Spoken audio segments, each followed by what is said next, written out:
Set de Ràdio Barcelona presenta a Laia Gairí, Anna Pérez, Lídia Sarrà, Júlia Ponsa, Marta Cárdenas i Vicente Villalba. Els controls tècnics, Carlos Ortega. Això és Generació 7.0. Molt bona tarda i benvinguts a Generació 7.0. Estem a divendres i tenim moltes ganes de començar aquest programa que avui va carregadet de coses. Com sempre, estic molt ben acompanyat. Avui estaran amb mi la Laia, la Marta, la Lídia i l'Anna i tindrem por ahí alguna sorpresilla. Tenemos una entrevistada de luxe que després sabreu qui és. Per cert, vull donar les gràcies al Carlos Ortega, que no se'l veu però està aquí present, i també als nostres tècnics, el Payet i el Marcel. Però abans de començar, vull recordar-vos les nostres xarxes socials on som @generació 7.0 y por ahí nos podéis seguir, nos podéis stalkear, nos podéis hacer todo lo que tú quieras, ¿vale? I també ens pots escoltar i ens pots veure a través del YouTube Live i a l'FM, on som Set de Ràdio, òbviament, al 99.2 FM. Per cert, si ens vols dir qualsevol cosa porque no tienes redes, no tienes el Twitter, ¿sabes? No quieres y nos quieres mandar un mail, doncs també pots. Ens pots escriure al generació7.0@setderadio.cat. I dit tot això, vull començar amb la primera secció d'avui i comencem amb la Laia, perquè ja sabeu que estem a divendres i necessitem saber les novetats que hi en Netflix para ponernos al día, ¿no? Molt bona tarda. Buena tarde, sí, ho necessitem, como respirar necesitamos. Totalmente. I avui parlem d'una sèrie, ¿vale? Parlarem d'Élite, ¿vale? Perquè he de dir que ja tenim aquí el tràiler de la quarta temporada, que per fi Netflix ha desvelat. ¿No te gusta Élite o qué? No me gusta Élite. ¡Hala, muy mal! Fuera. No me gusta Élite. Bueno, pues tengo que decir que ja tenim data de la quarta temporada, per si no ho sabies, que s'estrena aquest 18 de juny. Sí, aquest 18 de juny. Ja podrem veure la quarta temporada. Crec, pel meu parer, que no pot haver millor moment per estrenar-se, ja que acabem les classes, acabem exàmens, almenys alguns, no sé si tots, ho podeu dir, i sentim l'estiu aquí. I tu, començar l'estiu amb la quarta temporada d'Élite, pues se dice rápido, pero... A mí me da igual la cuarta temporada. Oye, pero ¿por qué te da igual? Yo empezaré el verano tan pancho. Yo estoy esperando a que salga otra serie que a lo mejor hablas, no tengo ni idea, ¿eh?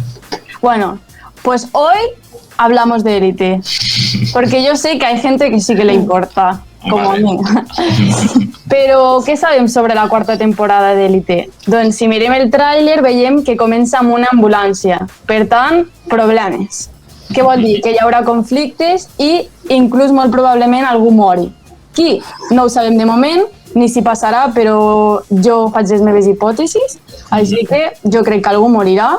Vale. Ya veurem. Pero porque además es la manera de desarrollar la narrativa de Élite. Siempre en una temporada alguien muere y los otros 8 episodios es a ver quién la ha matado. Exacte, tal cual. Exacte. Que va de eso. Yo es que... Sí. Es que no le has dado ni la oportunidad, ya lo estoy viendo. No, es que me quedé en el segundo capítulo y dije, ¿esto de qué va? Bueno, pues mira, a part d'això, a part de que algú mor, que segurament, hi ha luxe i sexe. Sexe, molt sexy. Si t'agrada, pues ja saps, ja tens una raó. Llavors, és el que hem dit, és el seu rotllo, no? Que no podem esperar una altra cosa d'Élite. I quina és la trama d'aquesta quarta temporada? Doncs que és el conflicte entre els alumnes antics de les Encinas, que són tots els que ja coneixem, i els alumnes nous i el nou director, perquè clar, año nuevo, pues director nuevo, com no? I aquest director és mano dura, per tant, marcarà unes regles totalment diferents que els antics alumnes no acceptaran a la primera. Y aquí es on hi ha doncs, el conflicte entre los nuevos, los viejos, bueno, los nuevos y los veteranos, més ben dit, i és on hi haurà la trama. Llavors, la pregunta, pels que us la feu, tu Vicente segurament no, és, tornaran a sortir tots els personatges més coneguts, és a dir, els que més ens han agradat? Doncs aquí podem avançar que apareix en aquesta temporada alguns com Samuel, que és Itzan Escamilla, Guzmán, Miguel Bernardó, perdona, Miguel, no ho sé dir bé, Ander, Aaron Piper... Ponte un apellido más fácil. Sí, Omar Ayuso, Rebeca, Claudia Salas i Cayetana, Georgina Amorós. I no sé si apareixerà Nadia, que és la germana d'Omar, que és interpretada per Mina El Hamani, però al tràiler hem vist que apareix un moment, o sigui, que potser és dels personatges que apareix puntualment però no forma part de la trama.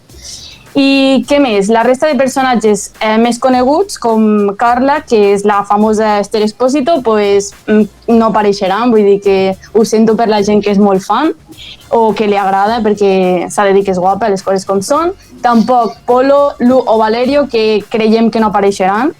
¿Y para qué? Pero estas son suposiciones tuyas. Bueno, no, porque no salen en el tráiler. Es que cuando se acabó de grabar la anterior temporada, la 3, se hizo una despedida y Esther Expósito se fue a la que es cantante, no me sale su nombre.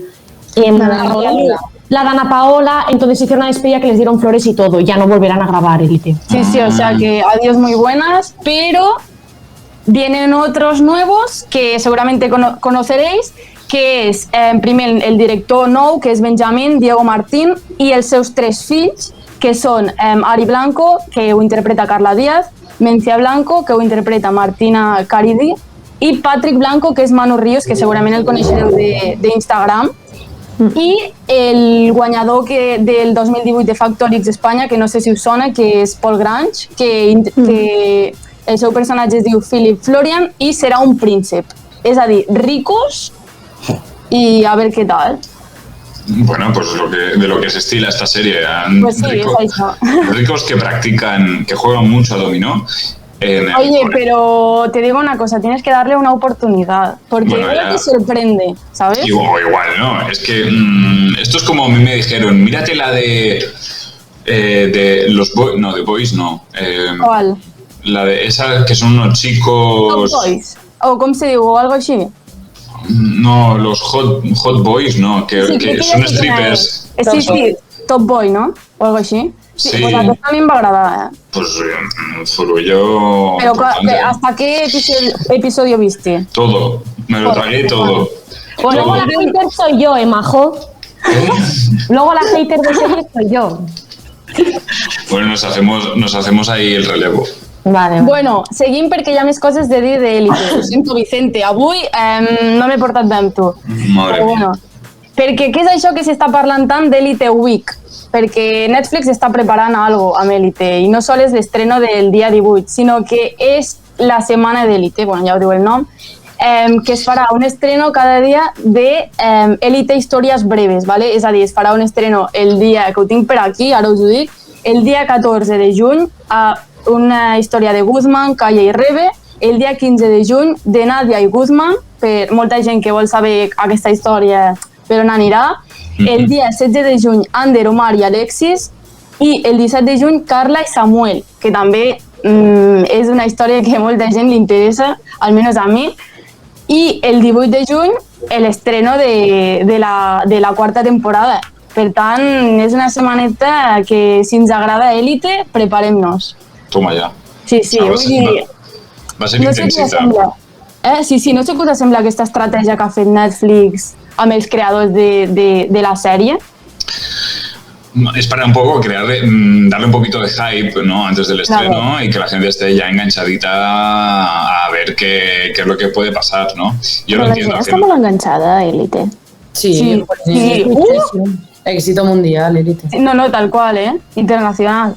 No, pero además hacen un muy buen manejo de redes. Por YouTube están siempre desde el canal de Netflix en plan tantas preguntas a Dana Paola o al Miguel Bernardeu hablando de cómo es su personaje, qué opinan de ellos. O sea, están en todos lados, en redes, en Netflix, en plataformas y todo el rato comentando la serie. Hay vídeos grabados de ellos reaccionando al final de la serie. O sea, no, tal cual, és que... Todo el contenido que te puedes imaginar.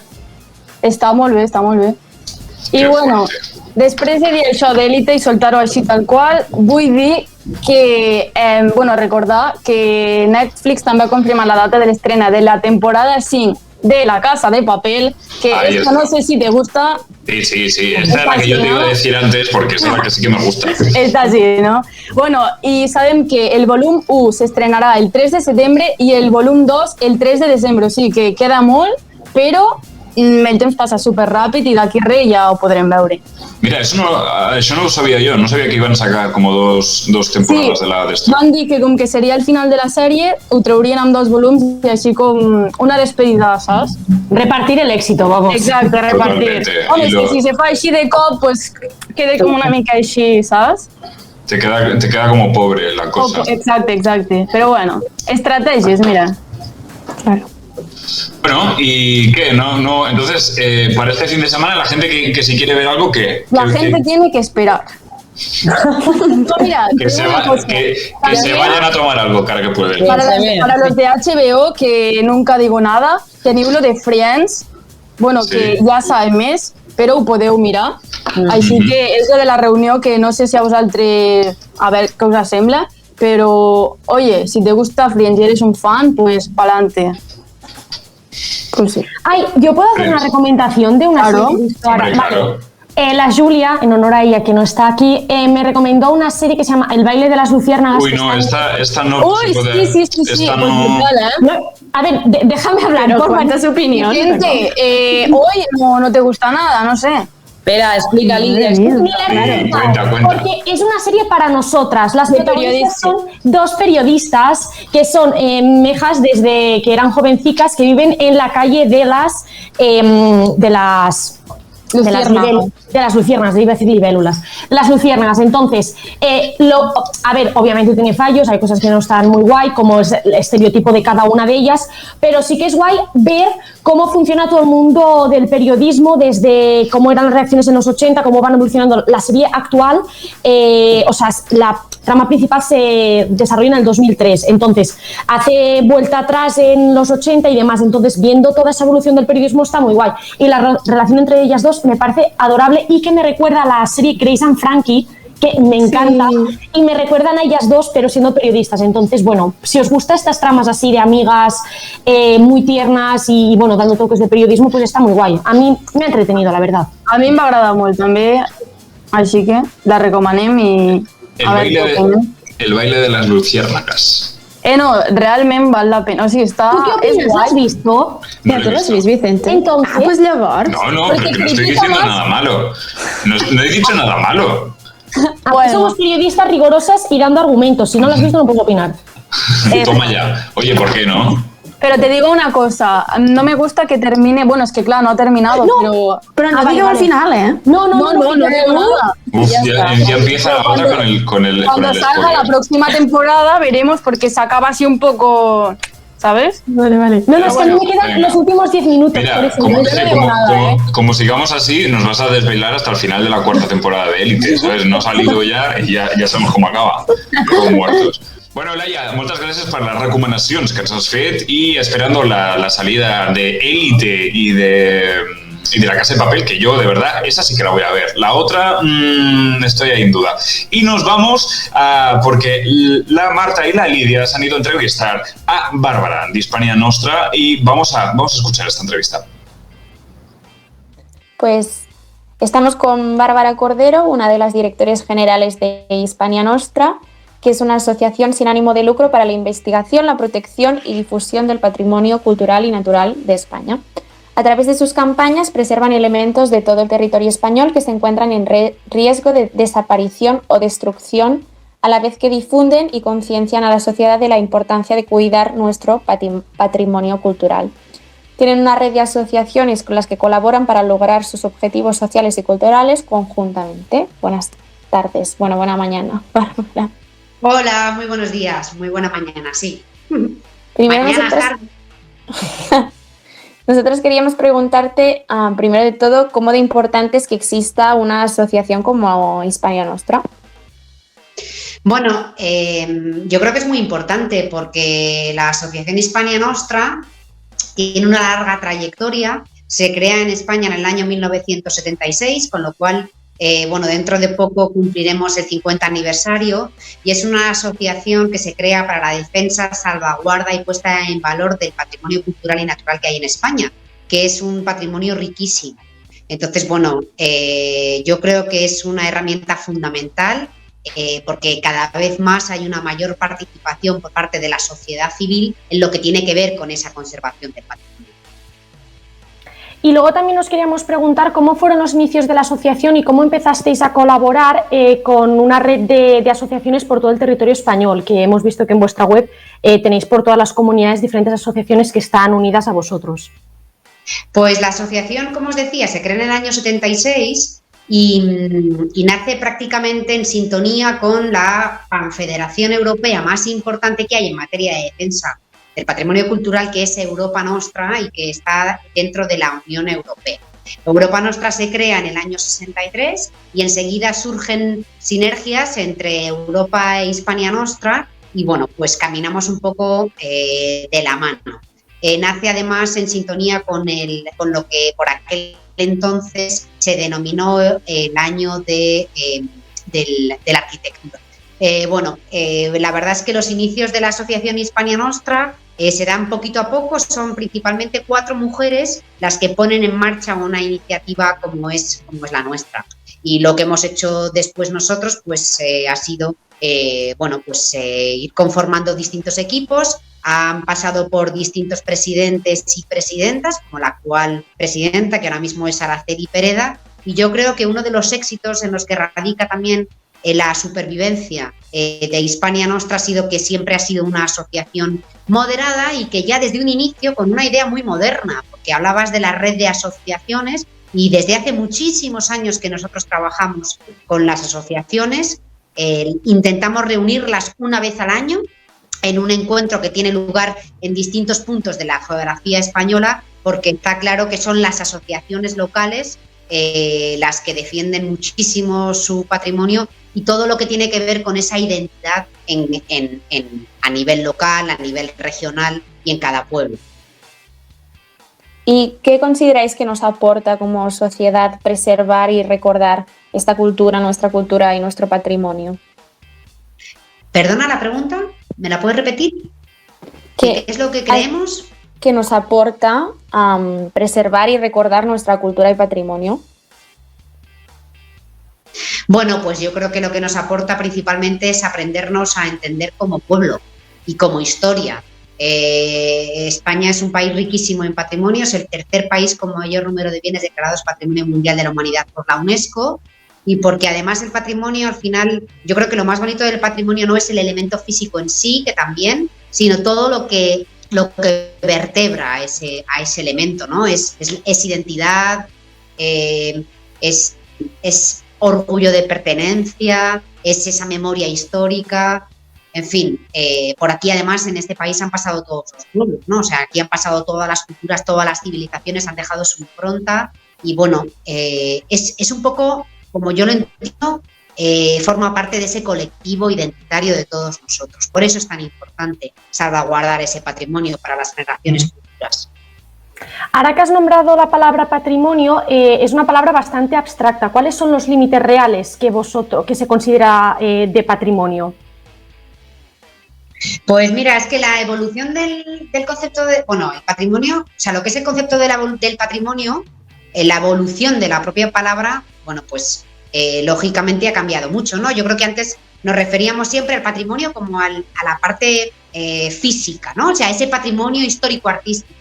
Y ahora patrimonio son muchas cosas, ¿no? O sea, ahora patrimonio, pues es el paisaje, es patrimonio, hay todo lo que tiene que ver con ese patrimonio inmaterial, todo lo que tiene que ver con esas tradiciones, todo lo que tiene que ver con esas danzas. O sea, el concepto del patrimonio en sí ha evolucionado mucho. Y yo creo que también es un poco lo que nos ha acercado mucho más a esa sociedad civil de la que hablábamos antes. Porque antes, quizá hace unos años, entendía el patrimonio como los que tenían patrimonio, pues como la nobleza que tenía mucho patrimonio. Y ahora es como que se ha democratizado mucho más la idea del patrimonio, ¿no? Porque el patrimonio es de todos. Por eso también el eslogan de Hispania Nostra sea patrimonio somos todos. Muy bien. ¿Me escucháis? Sí. Sí, perfectamente. ¿Sí? Vale. Sí. Vale, nosotros también queríamos preguntaros ¿en qué se diferencia el patrimonio que ayudáis a preservar desde la asociación del que no, aunque ambos estén en riesgo de desaparición o destrucción? Si es por limitaciones económicas, logísticas, de gestión, porque no se puede llegar a todos lados. Bueno, aquí hay una cuestión que me gustaría dejar clara. Hispania Nostra no interviene en patrimonio, es decir, nosotros somos una asociación de defensa. Intervenir directamente no intervenimos en ningún bien.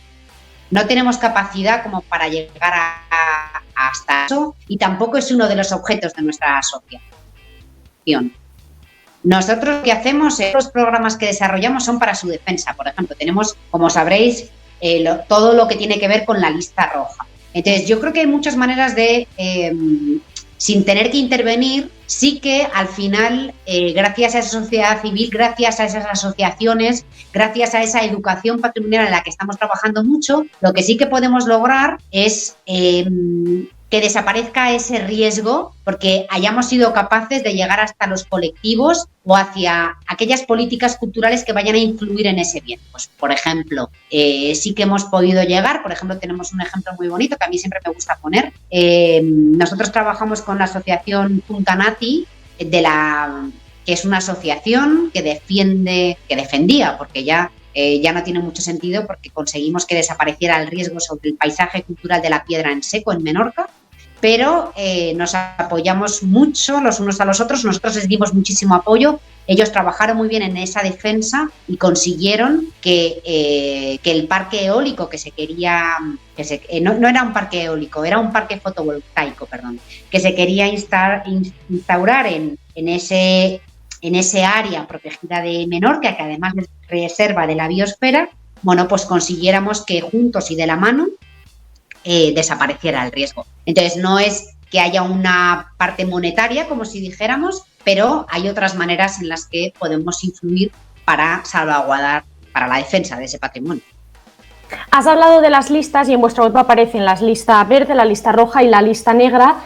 ¿Cuál es el proceso en el que vosotros como asociación os involucráis para que un patrimonio pase de la lista roja a la lista verde? Pues de la lista roja de Hispania Nostra, que hay en torno a algo más de 800 elementos patrimoniales, lo más bonito de la lista es que un 20% han pasado de lista roja a lista verde. ¿Por qué? Porque ha desaparecido el riesgo, porque se ha intervenido en ellos o por diversos motivos. Nosotros, ¿cómo decidimos si hay algo que pasa a la lista verde, a la lista roja o directamente va a la lista negra? Lo decide un comité científico que está integrado por profesionales que son independientes. El comité científico de la lista roja es independiente a Hispania Nostra en cuanto a que bueno, ellos adoptan sus propias decisiones y son profesionales los que la integran de multidisciplinares. Es decir, hay un historiador, paisajistas, arquitectos, arqueólogos, conservadores de museos. Nosotros lo que hacemos es que a través de una persona que coordina la lista roja en Hispania Nostra, es un poco la que capitaliza, la que pone un poco en orden toda esa información, se la hace pasar al comité científico y el comité científico se reúne de manera periódica una vez al mes y decide lo que se incluye en esa lista o no se incluye. Y un dato que creo que también es muy importante y que debemos conocer, deben conocer todas aquellas personas que tengan intereses en la lista roja y en el patrimonio, es que nosotros como asociación siempre damos voz al interesado. Es decir, ese bien puede ser privado o puede ser público. Nosotros siempre escribimos a la administración o al particular para decirle que vamos a incluir eso en la lista roja, o bien para pedirle más información, o bien, pues porque puede ser que a nosotros nos haya llegado una información de la que precisemos más fotografías o más información y pues nos la deben facilitar. Pero que nosotros siempre estamos por el diálogo y por consensuar, es decir, que creemos que la unión hace la fuerza y a nosotros siempre nos gusta trabajar en equipo. ¿Y cuál es el motivo de que hayamos cuidado tan poco de nuestro patrimonio y tenga que existir una asociación como la vuestra? Pues eso me gustaría a mí saber.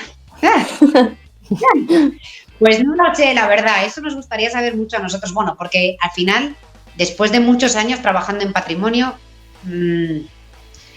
yo diría que pensamos, o algunos de nosotros pensamos, que la sociedad adolece de educación patrimonial, que debemos seguir trabajando, que sigue siendo una asignatura pendiente. Es decir, que yo creo que si tuviéramos un mayor conocimiento de lo rico que es nuestro patrimonio, o a lo mejor si nos lo hubieran acercado de alguna otra manera, o si nos lo hubieran hecho más accesible, o a lo mejor si los discursos hubieran sido menos academicistas, quizá el rumbo hubiera sido otro.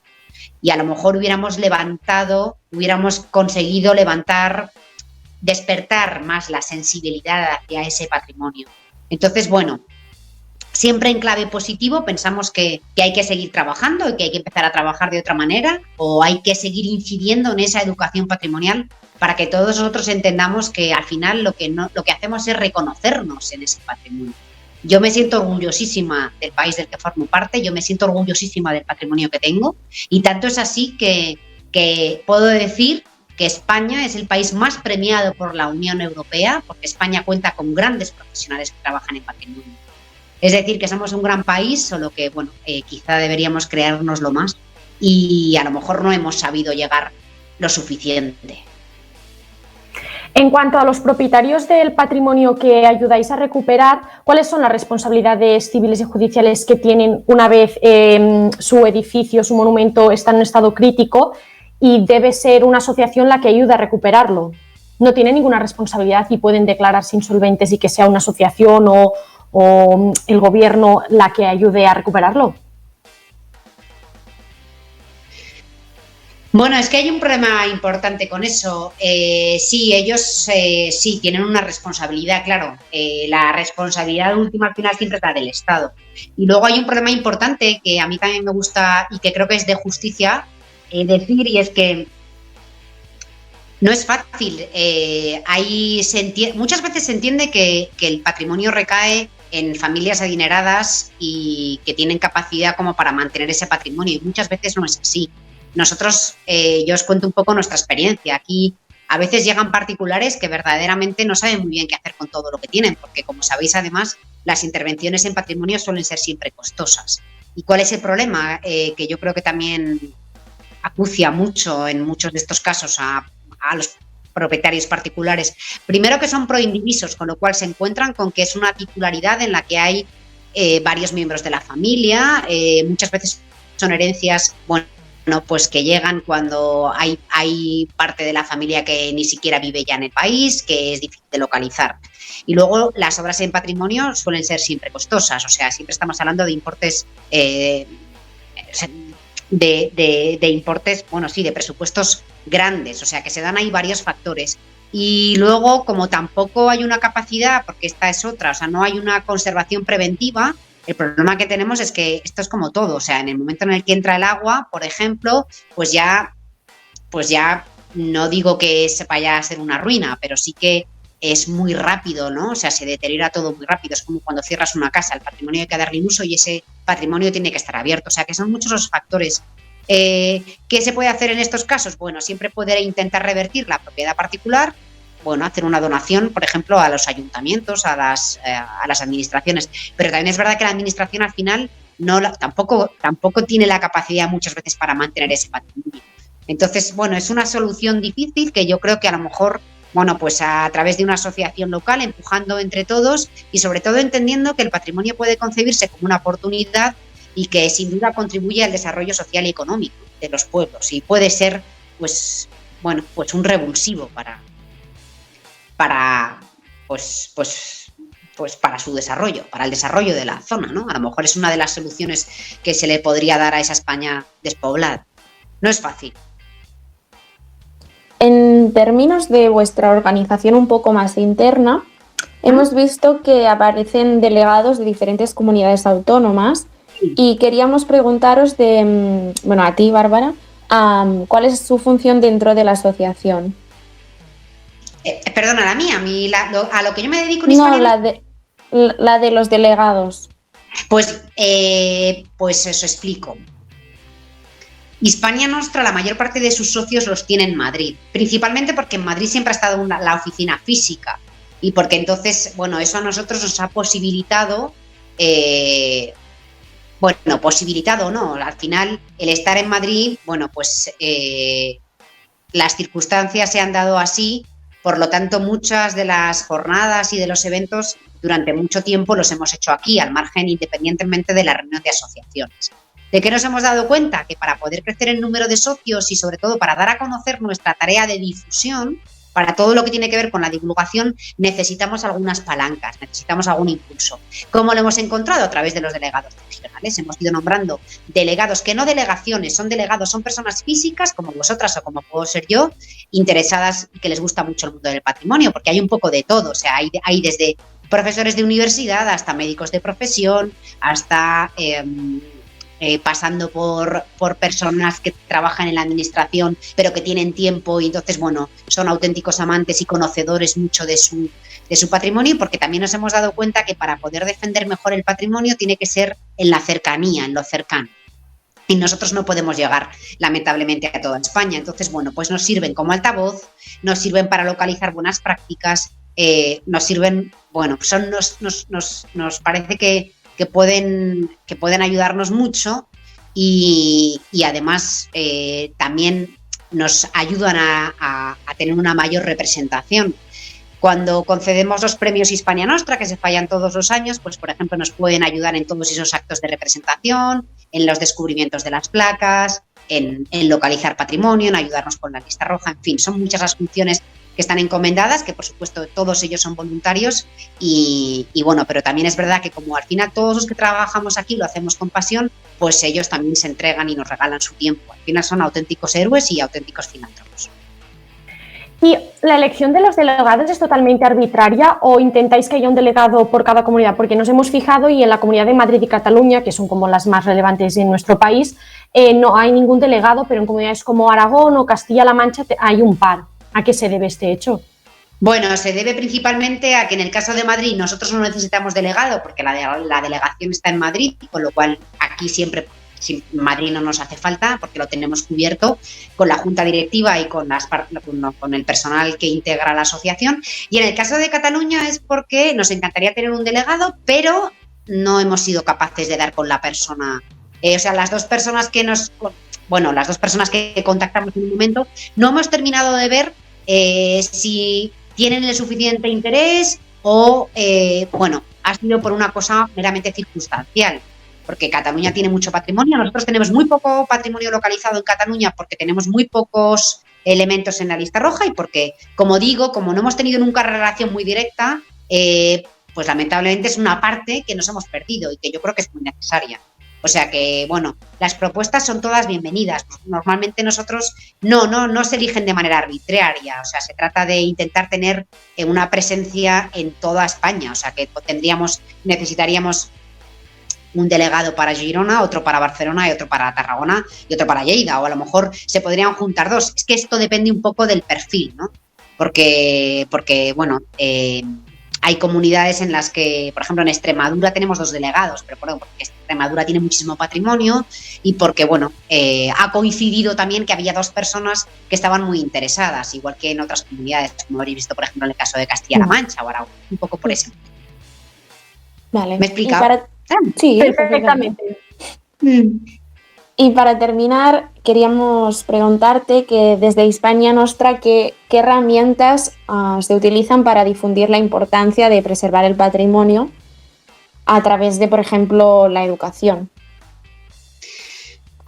¿Qué herramientas utilizamos? Bueno, nosotros convocamos todos los años un curso sobre educación patrimonial, que lo hacemos junto con la Fundación SM y San Millán de la Cogolla, y una fundación nueva que se acaba de incorporar y que está en Extremadura, pero eso era un curso que hacíamos de manera presencial todos los años. Este año lo mantenemos, pero lo haremos por fin. Pero lo que intentamos cada vez más es trabajar la difusión, la divulgación, la educación patrimonial con pequeños, a través de Instagram, por ejemplo.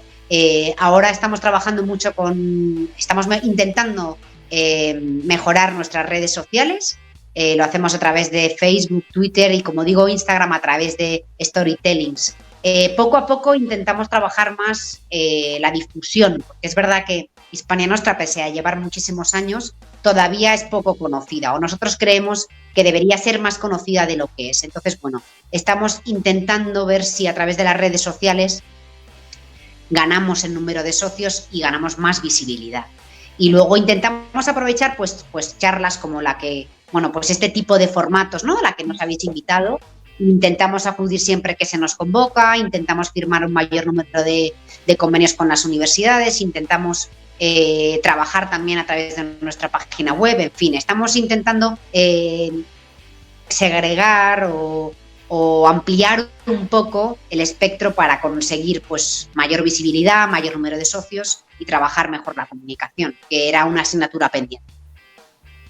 Pues esperamos haberos ayudado a dar a conocer un poco más vuestra asociación, a que en redes sociales también se hable de la importancia del patrimonio y de cuidarlo, y que ha sido un placer hablar contigo, Bárbara, y que nos hayas explicado cómo funciona Hispania Nostra.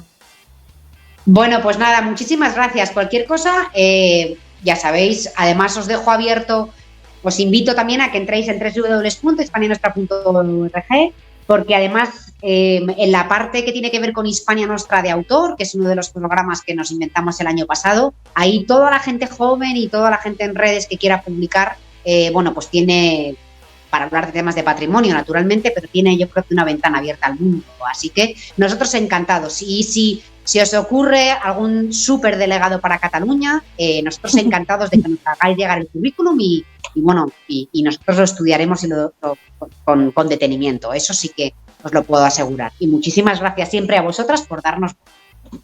Pues muchísimas gracias. Bárbara. Que vaya muy bien. Gracias.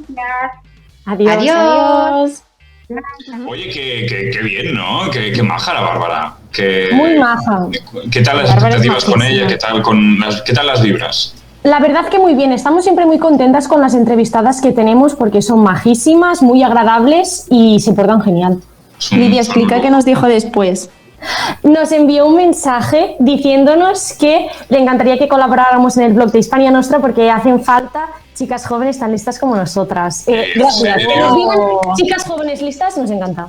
Madre mía, y eso porque a lo mejor no ha visto todos los programas en los que estáis aquí comentando cuál RAE, todos los títulos que comentáis. Bueno, y hablando de títulos, nos vamos un poco a hablar de literatura contigo, ¿no? Pues sí, hoy hablamos de literatura, pero como también nos gusta este moderneo, hablamos de literatura y redes sociales, del famoseo, de las celebrities, de influencers, porque recientemente hemos tenido un aluvión de publicaciones literarias y tenemos, en primer lugar, Abril Cols, no sé si la conocéis, es una tiktoker bastante famosa, es del grupo de la J. Muchuelas, la Nuria Blanco, la Clacovi de Madrid, no sé si os situáis, pero bueno, bueno, pues la buscas por redes sociales, majo. Entonces, recientemente ha publicado su primer libro que se llama La magia de confiar en ti. Lo estamos viendo en pantalla. Por el título podemos intuir un poco el libro, obviamente autobiográfico, basándose en su experiencia con muchas fotografías y un poco del estilo libros de autoayuda, de filosofía, prosa poética. Luego también tenemos otro libro publicado recientemente por otra personaje del mundo redes, que es Andrea Palazón, es otra tiktoker que es muy amiga, fue a Cancún hace unas semanas junto a Marina Rivers y ha publicado el libro Diario de un adolescente. Obviamente por el título podemos intuir de qué va a tratar, explica sus propias vivencias, un diario personal, un diario del grec, que podríamos decir, un diario del grec de las redes. Y luego también publicado recientemente tenemos el libro de Susana Molina, o conocida como Susana Bicho, que es la ex concursante de la Isla de las Tentaciones, hace años concursante de GH y ahora es una influencer del grupo de la Marta Rimbaud, de la Dulceida, y ha publicado el libro de algo como Quererte y el quererte tachado para poner quererme. Este no lo sabía yo. Ay, qué relacionado con la isla esto tiene,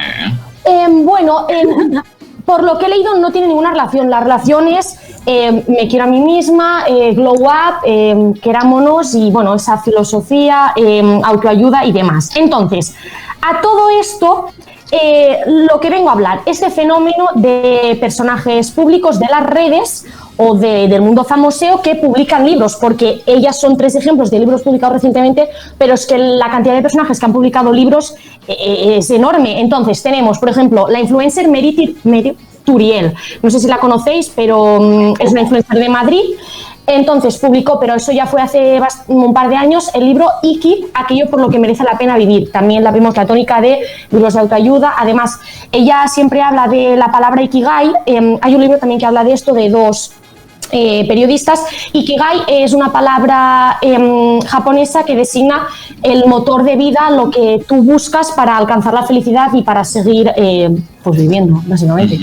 Luego también tenemos libros de otras tiktokers como Lola Lolita, que ya ha publicado 3 libros. Madre mía. Y bueno, pues continuando. Luego también tenemos a youtubers, tenemos a Wismichu, luego tenemos al Rubius, que ha publicado infinidad de libros. Luego también tenemos a Auronplay, bueno, por muchos personajes. Y luego también, ya no tanto el panorama redes sociales, YouTube, TikTok, Instagram y demás, tenemos a personajes que vienen del mundo musical. Tenemos a Aitana Ocaña, que también ya fue hace un par de años, sacó La tinta de mis ojos. Aparte de ser un libro con prosa poética, tiene sus ilustraciones, porque recordemos que Aitana, aparte de ser cantante, también dibuja. Y luego tenemos el libro de Alfred García, compañero suyo de la edición de OT, 2017, si no me equivoco, que es Otra luz. Y cabe decir que este libro lo comentamos en el Generació 7.0, el primero. Hay un programa muy guay, yo me meto un poco con Alfred García, perdón, y comentamos el libro. Así que si lo queréis ver, pues volvéis a ser Generació 7.0, ¿no? Estaría guay. Es que el Alfred es siempre un poquito intenso, hasta con los títulos, de verdad. Es muy intenso. Es intenso, y bueno, aquí nos gusta la intensidad, la verdad, pero bueno, ahí le damos un poco de caña. Entonces, ahora viene el debate, ahora viene donde quiero que intervengáis. Yo lo que quiero tratar, porque además, cabe decir que vuestros argumentos los voy a utilizar para mi TFG lo quiero hacer sobre esto, me queda aún, pero me gusta. Entonces, vale. ¿Qué pasa con la literatura y esta que se considera como una usurpación, que vengan aquí los famosos de turno a sacar libros? Vale, ¿qué pasa? Los libros hace siglos los sacaban las personas que tenían pasta, no los sacaban los que fueran aptos, sino los que tenían dinero. Pues igual que ahora. Eran aptos porque tenían el dinero para poder formarse y estudiar y ser personas leídas. Pero actualmente lo que necesitas es dinero, fama y una editorial que te contrate. Sí que es verdad que hay excepciones, tú puedes mandarle tu libro a una editorial y que justo tengas la suerte y que seas increíble, tener un padrino, o a través de Amazon puedes publicar libros. Tenemos un amigo que ha publicado un libro y bueno, sí que es verdad que no vas a tener la relevancia ni vas a tener ese motor que te va a impulsar, pero se puede hacer. Pero si quieres tener un mínimo de relevancia, obviamente tienes que tener fama y tienes que tener dinero. Sigue siendo la misma tónica. Lo que pasa es que son otros personajes. Antes eran hombres blancos de familias aristócratas, ahora pues son influencers. Pero, ¿qué sigue pasando? De que hay infinidad de clases de libros. Obviamente tenemos novelas, tenemos poesía, tenemos libros culinarios, tenemos biografías, tenemos relatos cortos. Pues ahora, ¿qué es? Otro tipo de libros de influencers que al final hablan de su propia vida. Es una especie de biografía, autobiografía. Bueno, yo lo dejo ahí, otro tipo. Y luego también, al fin y al cabo, tiene un público muy específico.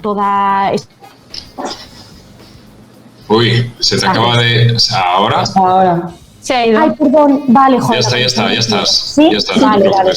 Entonces, lo que iba diciendo, estos personajes tienen un público muy fiel. Si la manera de que esas personas se acerquen a la literatura a través de sus libros, pues bienvenido sea. Y luego, otra reflexión que quería decir.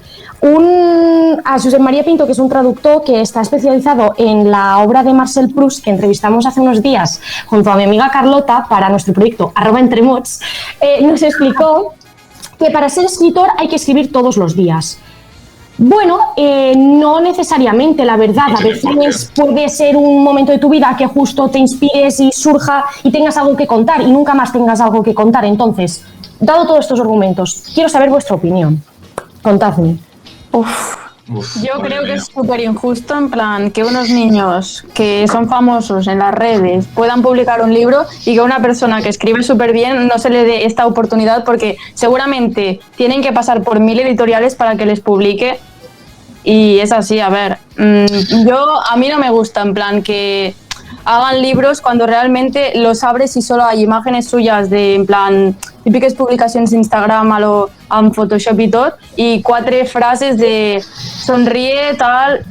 Bueno, no sé, per el meu punt de vista. Yo no creo que le quiten el puesto a nadie, porque, como sabemos, o sea, las industrias culturales van por nichos de mercado. Hay un nicho y hay otro. La gente que lee pues yo qué sé, un libro sesudo, pues no va a leer TikTokers. O sí, obviamente, no me refiero a que no se pueda, pero en general... Pero no son excluyentes. Sí, o sea, en general no son excluyentes, obviamente, pero suele ser así. Entonces, a mí no me molesta. O sea, personalmente, a lo mejor yo no me leería el libro de Alfred García porque no me interesa, pero ni me importa ni me molesta. O sea, ahí está y ya está. I a més que el llibre que et treuen com a personatge públic és un producte més com molts dels que treuen. O sigui, ara perquè és el moment llibre i no sé, quan comencen a fer-se una mica de lloc en xarxes socials, sempre hi ha milions de comentaris de quan trauràs un llibre. Vull dir, la gent que el segueix vol saber la seva vida. Llavors, si treuen un llibre, pues que el facin. Pero no sé. Equivalente de libro, equivalente de colonia. Todos los famosos sacando colonias, sacando libros. O sea, nadie dice que te quiten el espacio de sacar a ti una colonia. Bueno, también porque no consideramos a las colonias arte, a lo mejor. Pero bueno, igual que... No es quitar espacio, pero es dar una oportunidad que igual hay gente que no la tiene, ¿sabes? Y que igual no puede ser más valiosa otra cosa. Sí, pero podemos decir lo mismo con todo, o sea, con todo en la vida. Sí, claro, es que con los artistas musicales. Con todo. No, sí, claro. Eso es aplicado. Exacto. Yo mientras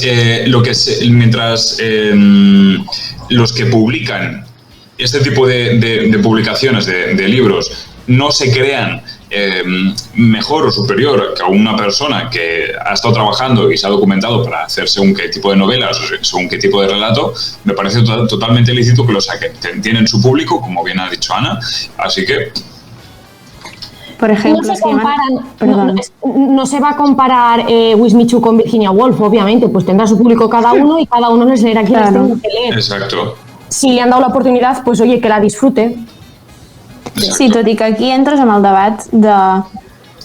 No sé, és que no sé si era el llibre de l'Aitana, de l'Alfred o el de la Laura Escanes, no sé, me'n recordo que hi havia un que va rebre moltes crítiques perquè realment era patètic. O sigui, com estava escrit, era patètic. Lo comentamos en el programa. Vale, per això vull dir que aquí també hi entres com en el debat de, hòstia, però és que val la pena, vull dir, pots considerar també això literatura, bueno, no sé. Però, per exemple, l'Escanes estudiava periodisme i tenia un bloc de cultura molt abans de ser famosa, no? Llavors, o sigui, no és una noia que estigui malament. A veure, dius les Canes com qualsevol, realment, no? En plan, que jo crec que dius les Canes com qualsevol, que realment si mires el contingut dels seus llibres, algun pots dir, mira, aquest està bastant bé, però n'hi ha altres potser que dius... Realment, que t'hagin deixat publicar això, a veure, sí, tenen els seus fans i la gent... Però, per exemple, la Escanes, o sigui, era poesia d'aquesta de hacer espacios y dejar márgenes en blanco. Sí, que jo em referia a l'Escanes perquè jo recordava que hi havia un llibre que era... No deia per tu, em refereixo que, igual que l'Escanes l'ha tret, també l'han tret altres que són considerats poetes. Joder, de Fred. I fan una mica el de Fred. No, sí, jo Escanes realment no... He llegit alguna cosa seva i no me desagrada, però... Jo ja parlo més d'influencers a lo... nens més joves, saps? No sé, que igual tenen 15 anys, saps? Però bueno, que tot és com tot, saps? I Lídia, un dubte. Tengo una duda. Que has dit que la Lola Lolita ha tret 3 llibres. Sí. ¿De qué van? Es su vida, es el estilo Andrea Palazón de explicando su vida, cómo ha crecido en TikTok. Academia de TikTokers, Naim Darrechi detenido. Entonces, el curso de TikTok. Sí, claro. Entonces, bueno, es eso. ¿Quién es más apto, de Fred o Laura Escanes? Pues igual prefiero leer a Laura Escanes que de Fred, yo qué sé. Hombre, pues yo también. Exacto. Aquí dejamos el tema. Muchas gracias, amigas, por participar.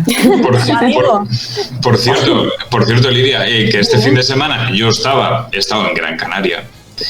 Y me acordó. Quiere que lo sepamos todos, todo el rato. Y me acordó de ti. De Andrea Abreu. Hoy ¿has ido ahí con de los vinos? No, yo me acuerdo de la panza de burro. Claro, pues hombre, claro, por eso. El barrio de Iconte los Vinos. No, a ver, tampoco me ha dado para tanto, ¿sabes? Pero no hay de Tenerife. Vale. Era Gran Canaria solo, yo estaba... Ay, vale, perdón. Yo mira la panza de burro y tengo fotos de la panza de burro, luego te mando una. Vale, venga. Eso es súper bonito de ver, ¿eh? Ah, que es precioso, sí. Es precioso, ya te lo digo yo. Bueno, deixem de costat la literatura y los influencers y la plancha de burro también. Y nos vamos al territorio musical con Ana. Molt bona tarda, ¿cómo estás? Hola, bona tarda. Anem a parlar de qué vamos a hablar hoy. ¿De qué creéis que vamos a hablar? Sí, ya os lo he dicho, es que no tengo ningún secreto. Anem a hablar de Eurovisión. I és que es va realitzar la setmana passada, el dissabte. Quan us ho veu veure? Ningú, ¿no? Grillos. No pasa res, porque vengo aquí para educaros, no pasa nada, Claro. chicos. Estáis cubiertos. A ver, niños y niñas del Club Disney. Vamos a hablar d'Eurovision. Es va realitzar la setmana passada, concretament el dissabte, i els guanyadors ja sabem tots qui són. O no. Hombre. No, tampoc. Dalia, no? Vale. ¿Cómo que no? Tenim TikTok, por Doncs favor. van guanyar els italians Måneskin amb la cançó Zitti e Buoni, i ara veurem un trosset, no? Però abans fem una mica de biografia. Qui és aquesta gent? Doncs ells són un grup de 4 nois que porten tocant junts des de 2015. La baixista i el guitarrista eren amics del col·le, bueno, de l'ESO, i van formar el grup i després es van unir Tomàs Raggi, Tomàs Raggi era el que ja estava. Damiano David, que és el cantant, i després el bateria Ethan Torchio. I llavors, des de 2015 van estar junts, tocaven al carrer, després van començar a tocar a bars, el típic, i llavors van començar a fer-se famosos el 2017 perquè van participar al Factor X Italià. I aquest any han guanyat el Festival de Sanremo, que és el festival més important d'Itàlia musical, perquè si guanyes el Festival de Sanremo vas directament a Eurovision. I anem a veure un tros d'aquesta actuació al Festival de Sanremo. Sono fuori di testa, ma diverso da loro. E tu sei fuori di testa, ma diverso da loro. Siamo fuori di testa. Es muy, me está recordando es muy rockero, o sea, esto tiene mucho caña. Es total glam rock de los 80. I aquí el que veiem és el Festival de Sanremo, que hi ha una diferència brutal amb Eurovision, i és que Eurovision no et deixen portar la pedazo de orquesta que tienen aquí, que bueno, mira, es que es brutal, os recomiendo que lo veáis porque hay violines, suena espectacular, aunque no os guste el rock, es muy muy guai. I nada, què passa? Que aquesta gent té entre la nostra, o sigui, és d'entre el 1999 i el 2013. O sea, és un poco let that sink in, O sigui, les xarxes es van emplenar d'aquesta gent. Anem a veure una foto de lo guapos que son, por favor. Y bueno, a ver, es que eso es lo que pasa todos los años. Hay alguien guapo en Eurovisión y al día siguiente Twitter y Insta está ocupada solo de ellos y ya está. No pasa nada. Entonces, el que va passar va ser que van guanyar a l'últim moment, quan semblava que el premi estava entre la cançó de França i la de Suïssa.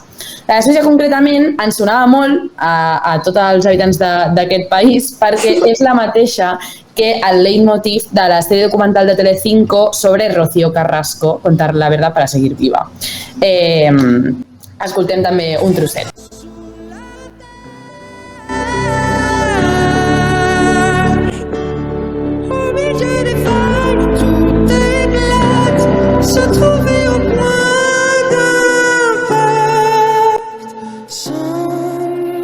És una baladita, más rollo Eurovisión de tota la vida, i van quedar segons, just per sobre de la francesa Barbara Pravi, que anava amb una cançó que es que no se puede ser más francesa, que la cançó es deia Voilà. Vamos a ver un poquito también de ella.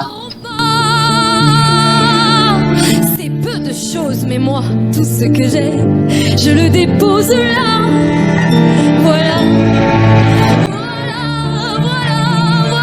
Bueno, ya es suficiente, ¿no? Ya está.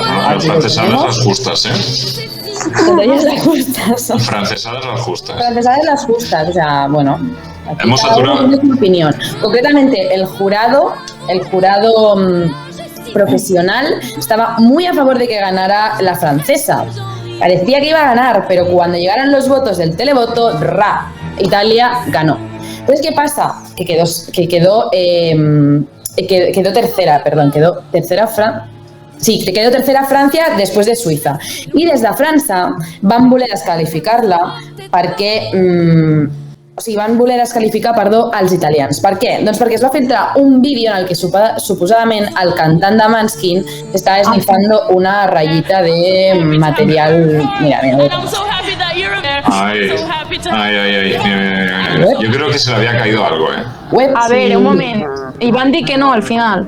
La cosa és que el secretari francès d'Assumptes Europeus, Clement Bon, va demanar transparència total davant aquests fets i que si era veritat que lo descalificaran. Llavors els italians van dir, vale, doncs ens sotmetem voluntàriament a un test antidrogues i a veure què, i va sortir negatiu. Llavors l'explicació del cantant italià és que el que estava fent era mirar un got que justament s'havia trencat i llavors va fer aquest gest. A mi me sona a trola, però bueno. Jo he de Si dir diuen que no. que vaig veure un vídeo a TikTok d'una noia que és experta en art renaixentista i que quan estudies art renaixentista estudies com les proporcions i l'arquitectura i no sé què, i ella feia com uns vídeos explicant per què era impossible que aquest noi s'estigués fotent una ratlla, no? En sèrio? Sí. I ja està, això va quedar així la polèmica i va quedar en nada, en que han ganado los italianos. Es que tienen muy mal perder los franceses, Sí, la veritat. Sí.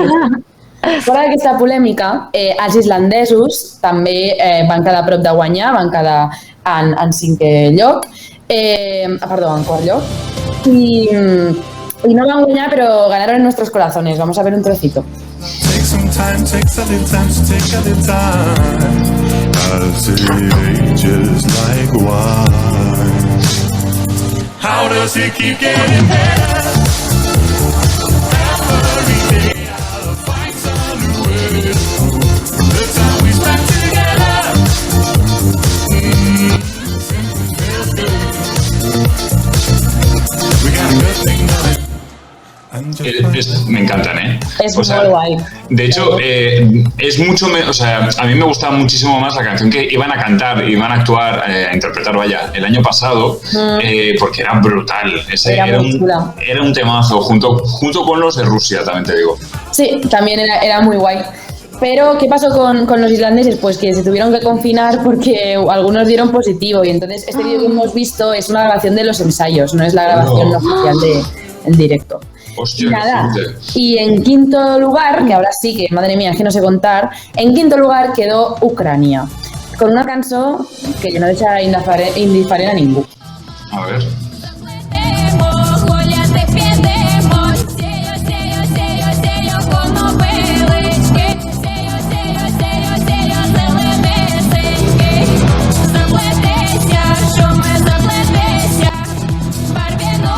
O sea, siempre tiene que haber los frikis. Yo creo Pues que estoy está muy súper a bien. favor de Yo creo que esto. está muy bien. A mí me gusta cuando lo que hacen es que llevan a Eurovisión producto nacional. Claro. A mí me gusta. Yo estoy segura de que si España, y esto podemos usar un programa entero para debatir, si España llevara un producto nacional que no fuera ni una balada, y mira, Un yo buen ahora estoy flamenco. con él, es un gran cantante, pero que no fuera una balada eurovisiva pasada Kiko de rosca. Rivera. Coges una canción como los franceses que en vez de voilà, pues que se llame Ole y ya está. Y esto está ¡Ole! Claro. porque Totalmente. Pues sí. si la música latina está vendiendo y nosotros llevamos a un Pin Pin que no, al Blas Canto pobre no, que lo hace genial, pero con una canción insulsa que no No es sabía nada, nada. pues bueno. Pues lo que hay. No, ¿Cómo yo. quedó España? Toma. Pues tercero por la cola. Eso es positivo también, Pues sí. Estamos ahí. Alguien dijo en Twitter que si Eurovisión es el festival de las sorteradas, pues quedar de los últimos no está tan mal. Pues oye, yo no comparto la opinión, pero para quien la comparta, pues para él. toma. Oye, pues ser un poco hortera siempre está bien. Pues sí. Sí, hombre, es que fíjate, es que el año que yo creo que mejor quedamos fue el año del Chiqui Chiqui también. Te digo. Sí, eso Sí. es verdad. Y el de Eso sí. Ruth Lorenzo no quedamos mal. Creo que van a Sí, quedar quedamos, sí, quedamos Top en el 10. top 10 fijo. Quedamos bien, sí. Bueno, pues yo apostaría por una Bad Gyal, por un, Claro. un ¿Te Kiko imaginas? Rivera, Wow. una cosita así, ¿sabes? Yo lo veo bastante. Ojalá, Juan Magán a Eurovisión. Ojalá. Por Un favor. chico, Las dos, pam, ya está. un chico de Sabadell. Me gustaría saber No, que el Sabadell y Carrasco ya lo probamos y no funcionó. Una Rigoberta. Claro. Claro. Un Andy Lucas. Uf, Es eso. no. Un Beret, que es el Alex Subago de antes. Y así como dato ya de crítica eurovisiva, esta semana han salido datos de cantantes que han estado en Eurovisión y que han dejado caer que la mayoría de opiniones que ellos tenían, bueno, que eso no es ningún secreto, ¿no? Pero con hechos, ¿no? De las ideas que aportaban de escenografías que querían, incluso ofreciendo pagar ellos, eso lo explicó Varey, si os acordáis de... Muy chulísima. La entrevisté yo a esta chica. ¿Ah, sí? A mí me gusta. Pues mira, justamente Varey explicó eso, que ella había propuesto algunas escenografías, incluso poniendo dinero ella, y se la habían negado desde Televisión Española. Y el chico de Sabadell, que fue hace un par de años, el del gallo, que pobre, que si lo recordáis, iba él con los ricitos, con la camiseta hawaiana, y él dijo, si es que yo, este no es mi estilo ni lo ha sido nunca. O sea, me llevaron ahí, me dijeron que me pusiera la camiseta hawaiana y ahí... Que fuera surfero y venga. Pobret. Bueno, pobrecito. Bueno, pues dit tot això, avui tanquem el programa d'avui que ha sido cargadito, ha sido contundente, ha sido intenso como algunas influencers y como también a veces también lo es el Festival de Eurovisión. Así que nos vemos la semana que viene. Un besazo a todo el mundo que nos está escuchando y nos está viendo y muchas gracias a todas vosotras. Gracias. Adiós. Chao. Adeu.